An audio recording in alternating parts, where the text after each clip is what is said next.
di sant sëriñ bi bu baax moom mi nga xam ne mooy suñu lépp tey ak ëllëg di leen sant nag ci taxawaay bi sunu xol sedd na ci guy ci nii ma leen fekke béttuma itam gis nañ taxawaay bi bu baax a baax a baax xam nañ ne li leen fi indi bàyyi leen fi yéen a ngi ci muy lislaam ak taalibe rek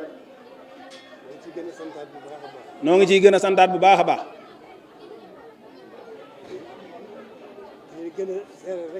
te di leen gën a seeral rek ne noo ngi gën a yeesal sunu jaayante ak sëriñ bi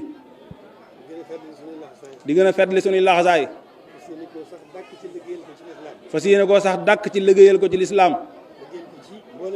liggéeyal ko ci mboolem julit yi liggéeyal ko ci mboolem taalibe yi loolu mooy sunu itte la ci sunu kem kàttan insha allahu foofee rek lan fas yéene teg sunu tànk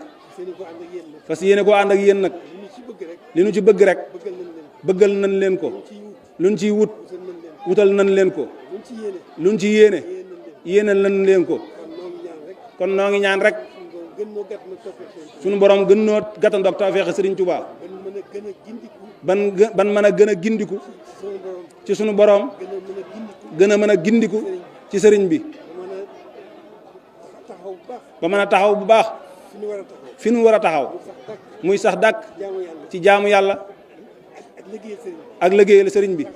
sax ci dàkk rek